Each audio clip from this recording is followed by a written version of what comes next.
हम एक बड़े अच्छे कंक्लूजन, एक बड़े अच्छे रिजल्ट की तरफ थे। अभी जो बीच में ब्रेक हुआ उससे पहले हमने ये पढ़ा कि इवन यहां तो ऑब्जेक्ट कहीं भी हो, ये लो बिल्कुल इसके साथ है, यहां ऑब्जेक्ट कहीं भी हो बिल्कुल इसके साथ है, बीच में एक स्लैब आई T1 thickness N1, T2 N2, T3 N3, तो जो टोटल शिफ्ट होगा, टोटल शिफ्ट वो तो इतना होगा। लेकिन मैं आपको लास्ट में ये समझा रहा था कि ऐसा नहीं है कि इस अरेंजमेंट में इसने ये शिफ्ट करवाया है और इसने ये करवाया और इसने ये करवाया, इसने अलग करवाया होगा इससे। लेकिन जब तीनों के शिफ्ट को आप ऐड करेंगे तो ये अरेंजमेंट बनता है। कल जब मैंने इस चीज को प्रूव किया तो दो दो स्लैब्स के लिए किया था, तो आपने देखा होगा क्या पहले का शिफ्ट इस फॉर्म में आ रहा था क्या? ध्यान है, पहले में जो अपेरेंट डेप्थ आई थी वो ये नहीं बनी थी। पहले में अपेरेंट डेप्थ ये नहीं बनी थी T1/N1, उसमें N1 N2 दोनों का यूज हो गया था। याद है ना, कल ही करवाया था प्रूफ, है ना। लेकिन जब दोनों का शिफ्ट टोटल देखा, दोनों से नेट अपेरेंट डेप्थ निकाल के फिर शिफ्ट देखा तो ये फॉर्म बन गई थी। तो आगे से हम एक फॉर्मूला याद रखें कि अगर ऑब्जेक्ट तो चाहे बिल्कुल इसके टच हो रहा हो चाहे बाहर हो, एक स्लैब ये है, एक स्लैब ये है, एक स्लैब ये है और इधर एयर है, ऑब्जर्वर की साइड एयर है, तो जो टोटल शिफ्ट होगा उसका फॉर्मूला है T1 - T1/N1 प्लस ये प्लस ये। अब बात आती है कि अगर ऑब्जर्वर की साइड एयर ना हो, कोई और मीडियम हो, सपोज मैं यहां चेंज कर दूं और यहां ऑब्जर्वर की साइड मीडियम कुछ भी है और उसका रिफ्रैक्टिव इंडेक्स है N ऑब्जर्वर, NO, तो अब इस फॉर्मूले में क्या बदलाव होगा? प्रूफ करने की जरूरत नहीं है, कल जैसे करवाया वैसे ही आप दोबारा कर दोगे। फॉर्मूले में एक ही बदलाव होगा कि सब में ना हर जगह N रिलेटिव आ जाएगा। ये N1 रिलेटिव, ये N2 रिलेटिव, ये N3 रिलेटिव। अब इनका अलग अलग मतलब क्या है? N1 रिलेटिव का मतलब होगा, N1 रिलेटिव का मतलब है N1 मतलब उसका खुद का refractive index upon refractive index of the medium of observer. N2 relative का मतलब होगा N2 उसका खुद का refractive index upon refractive index of medium of observer. N3 यह आपका बनेगा N3 अपॉन NO, इस तरह से। ठीक है, क्या बताओ, ये रिजल्ट समझ में आ रहे हैं क्या, क्या क्या है? भाई प्रूफ तो बिल्कुल वैसे हो ना जैसे कल हमने किया था, वो प्रूफ छोड़ो। अब आप इन रिजल्ट्स पे आओ। अगर मल्टी स्लैब्स आ जाती हैं, ऑब्जेक्ट से टच हो रहा हो, थोड़ा अलग हो, आपको इधर ध्यान देना है, इधर मीडियम क्या है। अगर इधर एयर है तो जो टोटल शिफ्ट होगा that will be T - T/N और सबका सम। और अगर ऊपर कोई और मीडियम है तो सब में N की जगह N रिलेटिव निकाल लो उसके रिस्पेक्ट में, और इस तरह से कर देंगे। बताओ ये समझ में अगर आए तो मैं एक क्वेश्चन देता हूं आपको, केवल ये चीज पूछने के लिए, केवल ये चीज अप्लाई करवाने के लिए। देखिए,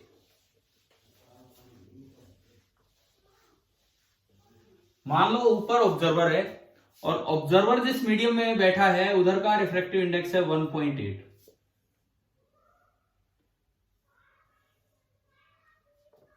एक स्लैब ये है, मैं एक और दूसरे कलर से दो स्लैब बनाता हूं। पहली स्लैब मान लो 15 सेंटीमीटर की है और उसका रिफ्रैक्टिव इंडेक्स है 1.5। दूसरी जो स्लैब है वो 20 सेंटीमीटर की है। थोड़ी मैं वैल्यू इस तरह से ले रहा हूं कि कैलकुलेशन में दिक्कत ना आए।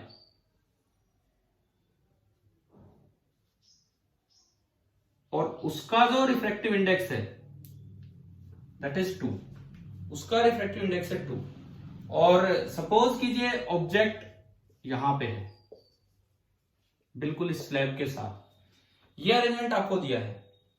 आपको बताना है कि apparent depth from the surface this कितनी नजर आएगी।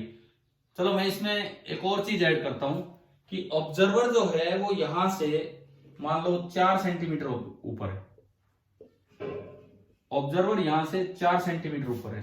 तो सवाल हमारा ये बनता है कि find the separation between observer and object as seen by the observer।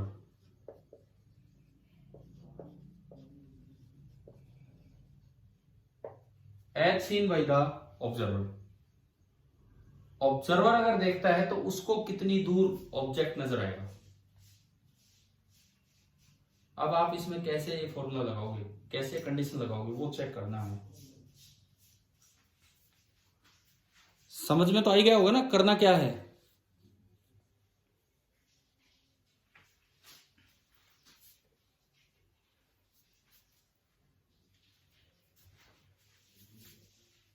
देखो इस 4 सेंटीमीटर पे तो कोई फर्क पड़ना ही नहीं है, इस पे तो कोई चेंज होना ही नहीं है।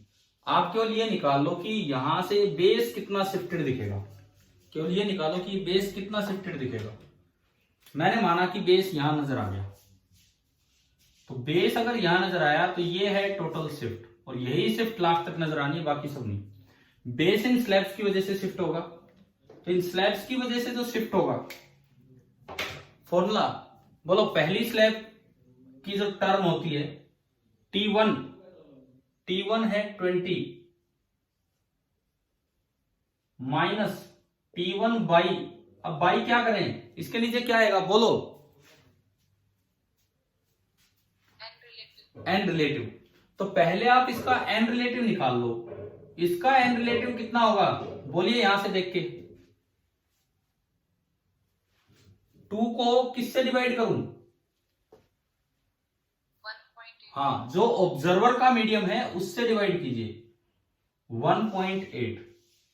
तो ये आपका आया 2/1.8, तो 1.8 गया ऊपर, 2 से 10, 2 से 10, तो ये आपका हो गया 10, 18, 20। तो ये टर्म जो बनेगी, ये वाली जो टर्म बनेगी तो आई 2 सेंटीमीटर, प्लस ऐसी एक टर्म हो रानी, ऐसी एक टर्म ये आएगी 15 सेंटीमीटर माइनस, इसमें N relative 15 centimetre divided by N relative. अब इसमें एन रिलेटिव कितना बनेगा 1.5 अपॉन 1.8, ठीक है। तो आपने ये रखा 1.5 और ऊपर गया 1.8। ये बताओ ये कितना आ रहा है,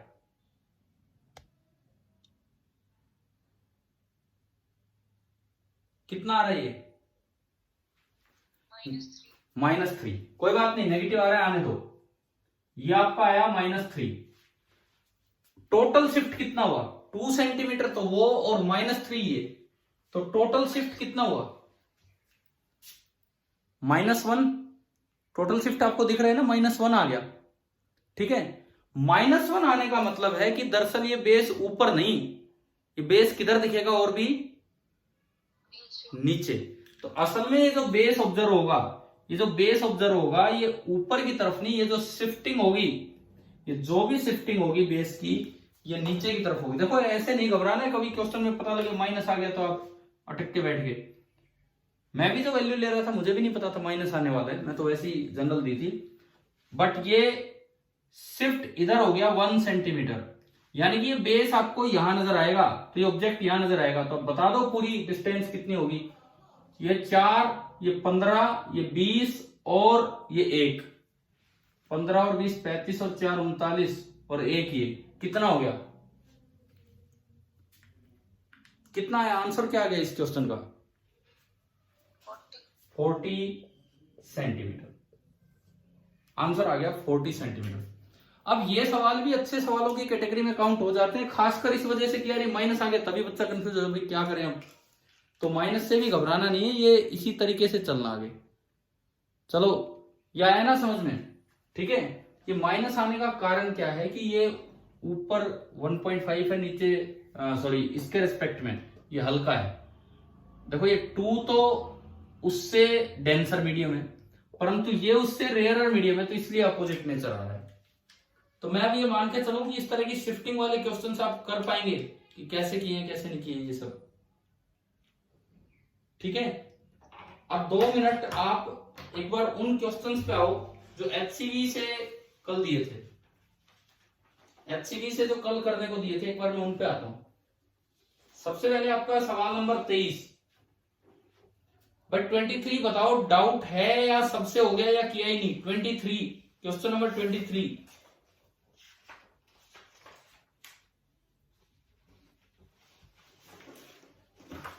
क्वेश्चन नंबर 23 क्या डाउट है या सबसे हो गया है? ये हो गया है तो ठीक है। ज्योमेट्री का यूज करना था, रे डायग्राम ढंग से बनाना था, ज्योमेट्री का यूज करना था। मैं फिर से पूछ रहा हूं, देखो मुझे अब भी लग रहा है आधी क्लास से ज्यादा बच्चों ने कर ही नहीं रखा है, सवाल अभी तक भी नहीं किया है। क्या 23वां सवाल हर बच्चे ने किया है कल ट्राई? बताते ही नहीं हो भैया।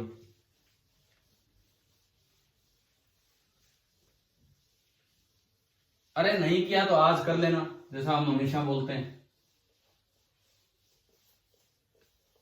अगर नहीं किया हो तो जो कल काम दिए थे वो आज कर लेना भाई, उसके बाद हो जाएगा डिस्कशन, ठीक है।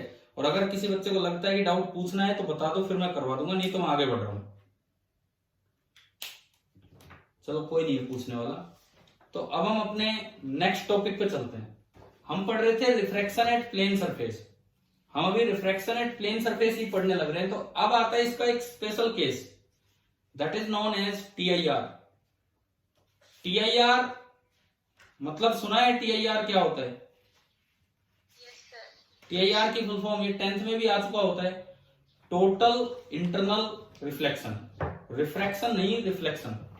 तो नेक्स्ट जो हम अगर टॉपिक अपना स्टार्ट करें, बड़ा अच्छा टॉपिक है ये, प्लेन सरफेस पे रिफ्लेक्शन का, total internal reflection. In short इसे बोल दिया जाता है TIR, total internal reflection. In short इसे बोल दिया जाएगा टीआईआर। देखो क्या होता क्या है, सबसे पहली कंडीशन, टीआईआर केवल तभी होगा जब रे डेंसर टू रेयरर जाना चाहे। रेयरर टू डेंसर जाना चाहेगी तो कभी भी टीआईआर नहीं होगा, ठीक है।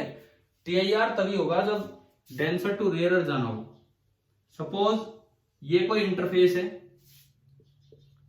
इसके नीचे डेंसर मीडियम है और इसके ऊपर रेयरर मीडियम है।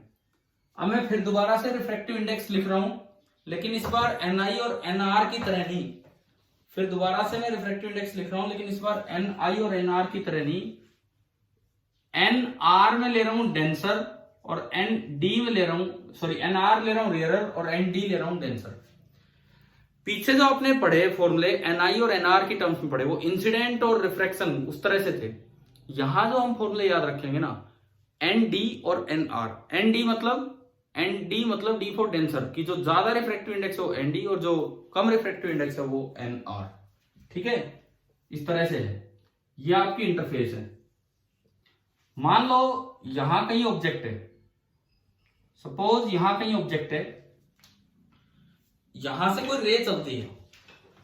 आप ही मान के चलो कि अगली पूरी क्लास टीआईआर पे चलनी है। टीआईआर बहुत अच्छा टॉपिक है, ढंग से समझना हमें, ठीक है। आज तो 10-15 मिनट 20 मिनट केवल इसका इंट्रोडक्शन टाइप काम हो पाएगा। देखिए अगर मैं यहां से रे ये डालूं,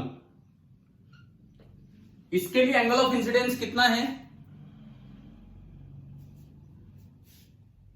0 डिग्री। नॉर्मल इंसिडेंट रे है, ये तो अनडेविएटेड सीधी चली जाएगी, है ना। फर्स्ट रे तो आपकी होगी। अगर आप ये वाली रे डालते हैं ये, तो ये बताओ जब ये डेंसर टू रेयरर जाएगी तो किधर बेंड होगी? Away from the normal. तो ये इस तरफ बेंड होगी, यानी कि चांसेस है कि थोड़ी देर में ये बेंड होते होते पैरेलल हो जाए। तो मैंने तीसरी रे ली, मैंने थोड़ा और साइड में मैं चला गया और एक पर्टिकुलर एंगल ऑफ इंसिडेंस आता है जिसको नाम दिया जाता है क्रिटिकल एंगल। आई सी से भी डिनोट कर देते हैं या खाली सी से भी डिनोट कर देते हैं। क्रिटिकल एंगल, क्रिटिकल एंगल पे रिफ्लेक्शन होता है कि रिफ्रैक्शन होता है? होगा तो रिफ्रैक्शन ही, होगा तो रिफ्रैक्शन ही स्नेल्स लॉ के अकॉर्डिंग, परंतु ये रे बिल्कुल इसके पैरेलल बन जाएगी और एंगल ऑफ रिफ्रैक्शन आपका कितना हो जाएगा? 90 डिग्री। और अगर आपने आई इससे ज्यादा कर दिया, अगर आपने आई इससे ज्यादा कर दिया तो एक भी उधर एंगल नहीं बचेगा जो स्नेल्स लॉ को सेटिस्फाई करे। और अब जो रे है उसको अंदर ही बेंड होना पड़ेगा और ये रिफ्लेक्शन होकर रह जाता है। इससे आगे अगर मैं कोई भी एंगल लेता हूं, इससे आगे मैं अगर कोई भी एंगल लू इस सरफेस पे, इसके बाद मैं कोई भी एंगल लेता हूं इस सरफेस पे, and this is I which is greater than I C, critical angle, ये जो था इसको हमने नाम दिया क्रिटिकल एंगल, तो ये रे रिफ्लेक्ट ही हो जाएगी और ये रे अंदर ही रह जाएगी और लॉ ऑफ रिफ्लेक्शन वैलिड होगा। अब रिफ्रैक्शन नहीं, अब रिफ्लेक्शन वैलिड होगा, यानी कि आर बराबर होगा आई। और ये नहीं है टी आई आर, यहां तो रिफ्रैक्शन हुआ है, लास्ट स्टेज है रिफ्रैक्शन की, ये जो हम दिखा रहे हैं this is T I R. तो टी आई आर का मतलब आ गया आपको समझ में। टोटल इंटरनल रिफ्लेक्शन क्या है कि जब भी एक रे डेंसर मीडियम से रेयरर मीडियम की तरफ जाना चाहे, जब भी एक रे डेंसर मीडियम से रेयरर मीडियम की तरफ जाना चाहे और जो एंगल ऑफ इंसिडेंस है वो क्रिटिकल एंगल से ज्यादा हो जाए, angle of incidence critical angle से ज्यादा हो जाए, तो रे उसी मीडियम में रह जाती है and that phenomena is known as TIR, total internal reflection. क्या TIR का मतलब आ गया समझ में? ठीक है। अब बात यह आती है कि क्या डेंसर और रेयरर मास डेंसिटी से हम डिसाइड कर सकते हैं कि कौन डेंसर है और कौन रेयरर है? बताइए, क्या मास डेंसिटी से हम डिसाइड कर सकते हैं कि ऑप्टिकली कौन डेंस है और कौन रेयरर है या नहीं? क्योंकि TIR पे आगे तब बढ़ेंगे जब थोड़ा डेंसर रेयरर का भी पता हो। मेरा सवाल ये है कि क्या आप मास डेंसिटी से ये डिसाइड कर सकते हैं कि कौन सा रेयरर है और कौन सा डेंसर है? मास डेंसिटी मींस मास पर यूनिट वॉल्यूम। एयर और वाटर, एयर और वाटर ऑप्टिक्स के लिए कौन डेंसर है कौन रेयरर है?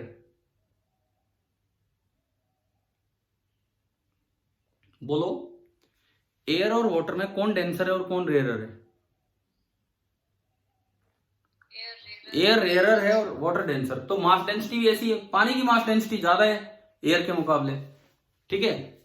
एयर और ग्लास आप आसानी से डिसाइड कर जाते हो, ग्लास डेंसर है और वो रेयरर है।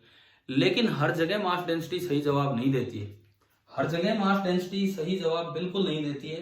जैसे मान लो एक बीकर है, सपोज ये एक बीकर है, मैंने इसमें वाटर डाला और एक ऑयल डाला, टर्पेंटाइन ऑयल या केरोसिन ऑयल, कोई भी तेल, सिंपल तेल, टर्पेंटाइन ऑयल या केरोसिन ऑयल, ये मैंने डाल दिए। तो बताओ आप क्या देखते हो, बीकर में पानी नीचे जाता है कि ऑयल नीचे जाता है? हाँ जी, क्या होता है बताओ? पानी।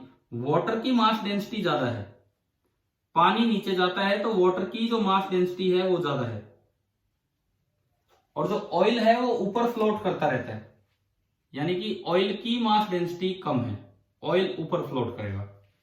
ये ऊपर तो है ऑयल, कोई सा भी ऑयल लिया मैंने, टर्पेंटाइन ऑयल, मैं नाम लिख देता हूं एक बार जो मैं बोल रहा हूं। असल में ये पॉइंट 10th क्लास एनसीईआरटी में भी दिया हुआ है, आप भी पढ़ के आए हो 10th। टर्पेंटाइन या केरोसिन ऑयल, और नीचे आपने लिया वाटर। अब देखो क्या होता है, सुनो, बाहर से कोई रे आएगी, सपोज एयर से कोई रे एंटर करती है, एयर है बाहर, एयर से अगर रे आई है तो किधर बेंड होगी? एयर के मुकाबले तो ये सारे डेंसर है, तो किधर एंटर करेगी, किधर? टुवार्ड्स द नॉर्मल क्या वे, या टुवार्ड्स द नॉर्मल। ठीक है। अब मैंने फिर से एक इंटरफेस बनाया, ये नॉर्मल डाला, ये इंटरफेस है ऑयल वाटर इंटरफेस। अब देखो इस ऑयल वाटर इंटरफेस पे जब आप देखते हैं ना, तो ये जो रे है ये इधर बेंड हो जाती है, यूं कुछ ऐसे जाती है, तो ये टुवार्ड्स द नॉर्मल बेंड हो रही कि away from the normal? Away. इसका मतलब ऑयल के रेस्पेक्ट में वाटर डेंस है कि रेयरर है, डेंसर है कि रेयरर है? रेयरर। तो ये मीडियम मास डेंसिटी के हिसाब से तो डेंसर है, मास डेंसिटी के हिसाब से तो ये मीडियम डेंसर है। लेकिन अगर हम एक टर्म यूज करें ऑप्टिकल डेंसिटी, मास की बजाय मैं लिख दूं ऑप्टिकल डेंसिटी, तो ऑप्टिकल डेंसिटी के अकॉर्डिंग ये मीडियम रेयरर है। तो आप ये दिमाग में रखना, ये एग्जांपल भी दिमाग में रखना कि जरूरी नहीं है कि जो चीज मास डेंसिटी के हिसाब से डेंसर हो वही ऑप्टिक्स के हिसाब से भी डेंसर हो। ऑप्टिक्स की डेंसिटी डिसाइड होती है स्पीड ऑफ लाइट से। जिस मीडियम में लाइट तेज चल सके, जिस मीडियम में लाइट तेज चल सके वो रेयरर है, और जिसमें धीरे चले वो डेंसर है। या आप याद रखो रिफ्रैक्टिव इंडेक्स की टर्म्स में, रिफ्रैक्टिव इंडेक्स की टर्म्स में। जिस मीडियम में रिफ्रैक्टिव इंडेक्स कम होता है, जिस मीडियम का रिफ्रैक्टिव इंडेक्स कम होता है वो रेयरर है, और जिसका रिफ्रैक्टिव इंडेक्स ज्यादा है वो डेंसर है। तो ये डेंसर और रेयरर वाला ये एग्जांपल आ गया होगा समझ, क्या बताया हमने यहां, ठीक है। चलिए, तो अब अगर आपसे पूछा जाए कि टीआईआर की संभावना कब है, जब इस ऑयल से वाटर में रह जाए या वाटर से ऑयल में रह जाए, कब टीआईआर के चांसेस हैं? Oil to water, denser to rarer. मैं इसीलिए ये एग्जांपल यहां लेके आया था, जैसे यही क्वेश्चन बना के दे दिया जाए, एक बार ऑयल इधर वाटर उधर, एक बार वाटर इधर ऑयल उधर, ऑब्जेक्ट यहां रखा है, तो पूछ लिया जाए ऑप्शन बना के कि किसमें टीआईआर हो सकता है। तो टीआईआर केवल तभी होगा जब डेंसर टू रेयरर रे जाना चाहे और उसका जो एंगल ऑफ इंसिडेंस है वो क्रिटिकल एंगल से बड़ा हो जाए, तो रे बाहर नहीं निकल पाएगी, वो रे अंदर ही बैंड हो जाएगी। And this phenomena is called TIR, total internal reflection. ठीक है, स्नेल्स लॉ यहां तक ओबे होगा, यहां से लेके यहां तक स्नेल्स लॉ ओबे होगा, उसके बाद लॉ ऑफ रिफ्लेक्शन ओबे होगा।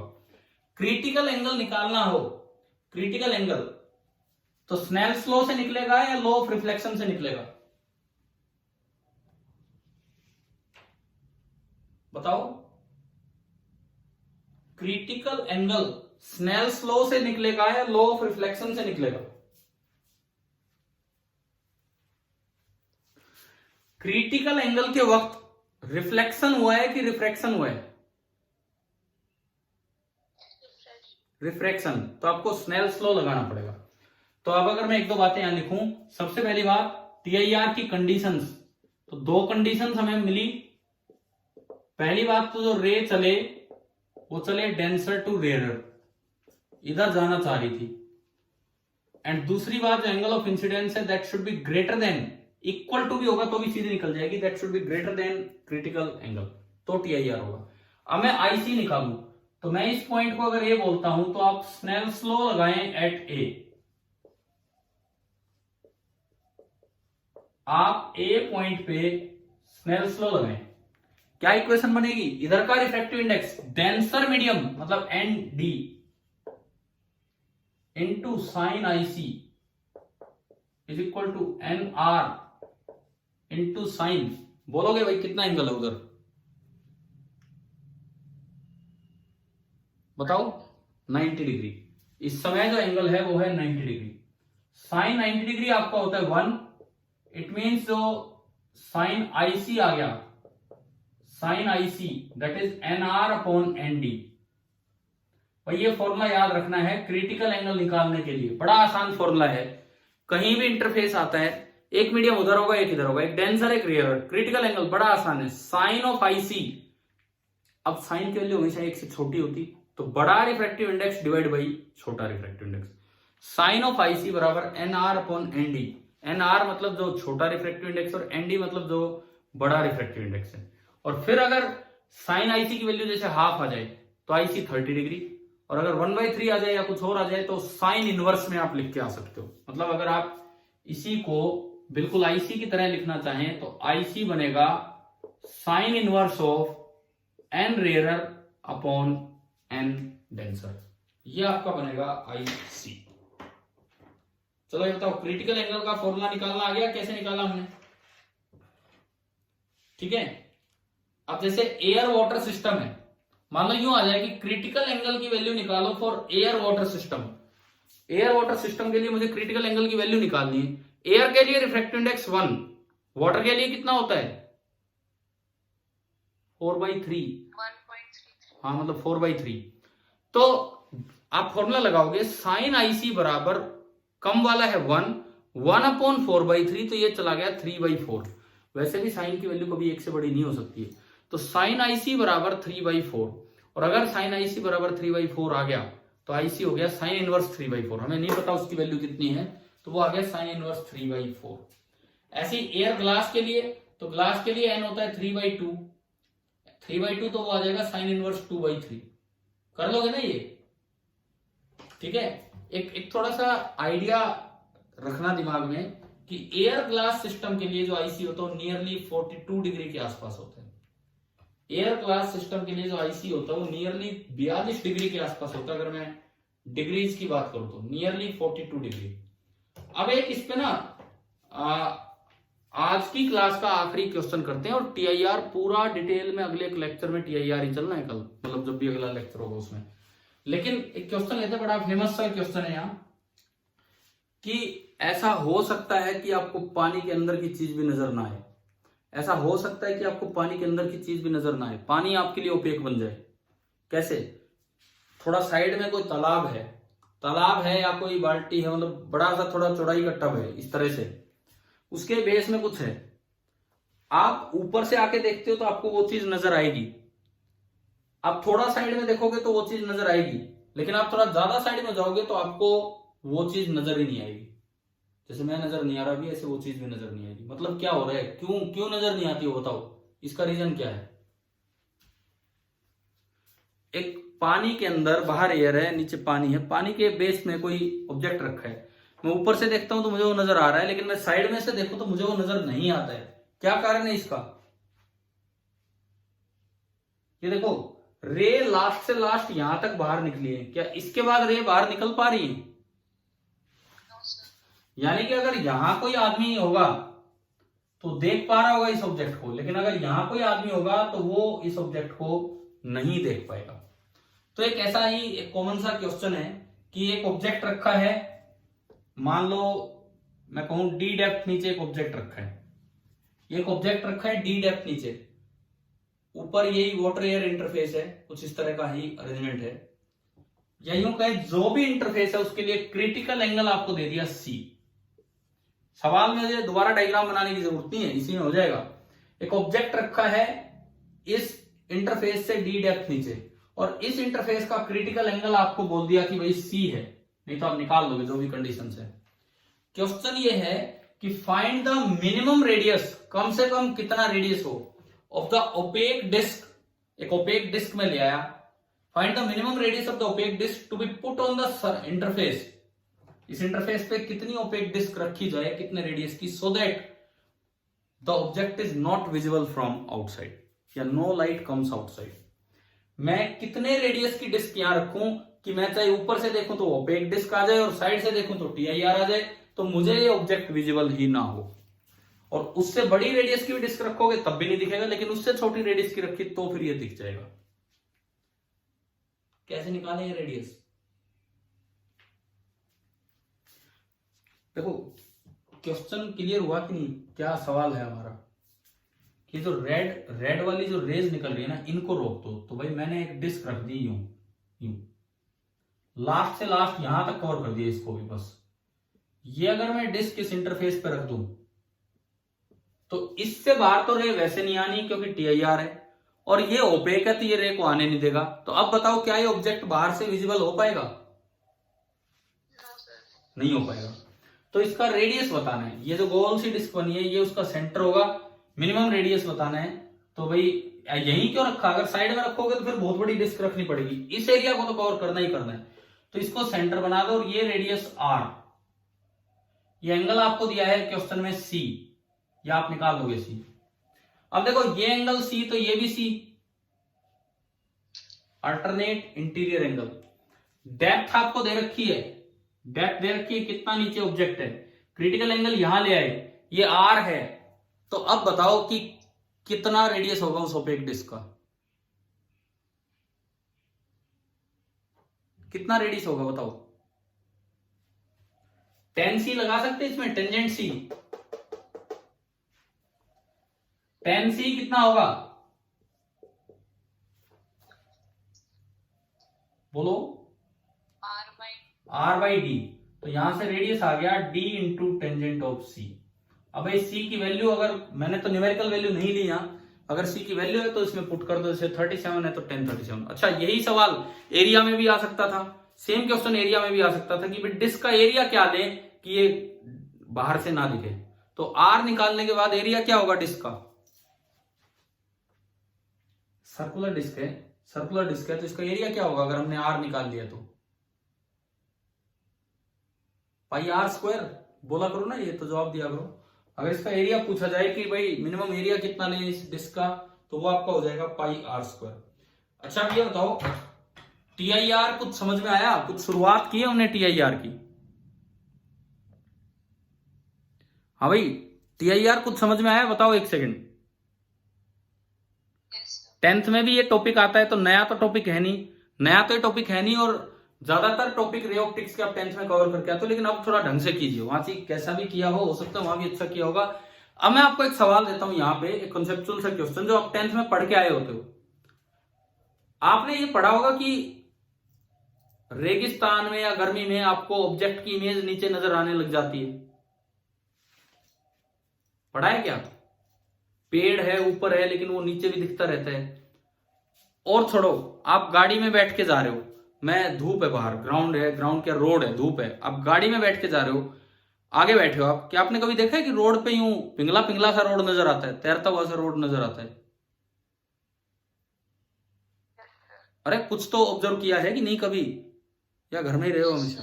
है ना, दिखता है ना ये रोड पिंगला पिंगला। वो पिंगला पिंगला नहीं, हमें उन पेड़ों की इमेज नजर आने लग जाती है। कोई सामने गाड़ी जा रही है, उसकी नंबर प्लेट हल्की फुल्की नजर आने लगती है, तो हमारे दिमाग में अपने आप ये बैठता है कि यार ये तो पानी जैसी चीज है, क्योंकि पानी के आसपास पेड़ होता है तो उसकी इमेज। ये कैसे एक्सप्लेन होता है? क्या 10th में किया था ये? क्या बोलते हैं इस फिनोमेना को? क्या नाम देते हैं इस फिनोमेना को?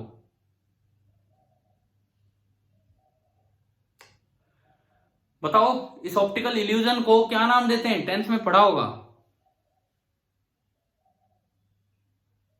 नहीं पढ़ा, अपना रिवाइज करना, नहीं तो मैं पढ़ाऊंगा। ठीक है, मैं तो सोच रहा था आप देखते ही, मेरे बोलते ही आप नाम का जवाब देंगे, हाँ भाई ये है।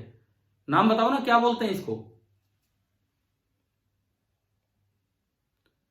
अच्छा सुनो, दूसरी एग्जांपल, डायमंड इज ब्राइट। ये भी पढ़ा होगा या नहीं पढ़ा है कि डायमंड ब्राइट होता है, बहुत ब्राइट होता है, उसका रीजन? अच्छा एक चीज ये बताओ, क्या डायमंड देखा आपने? ओरिजिनल डायमंड जो मतलब ज्वेलर्स के इनके पास होता है, या आपके घर में हो या कुछ इस तरह का डायमंड देखा है? क्या वो सच में चमकीला होता है क्या? मैंने नहीं देखा ओरिजिनल डायमंड, मैंने नहीं देखा है जो भी ये होता है। क्या वो सच में चमक रहती है उसमें अलग अलग एंगल्स पे देखने पे? हाँ, तो इसका रीजन क्या है? ये मतलब नेचुरल डायमंड इतना चमकदार नहीं होता, उसकी स्पेशल कटिंग की जाती है। तो मैं आपको, चलो वो पेड़ वाला छोड़ो, वो तो मैंने आपसे वर्ड ही पूछा था, वो तो मैं आपको कल पढ़ा दूंगा। मैं आपको होमवर्क में ये दे रहा हूं कि डायमंड इतना ब्राइट क्यों होता है। TIR का यूज करके आप ये समझाओगे कि डायमंड इतना ब्राइट क्यों होता है। एक कोशिश करना, और नहीं तो फिर हम नेक्स्ट क्लास में अपना देखते हैं। ठीक है, थैंक यू।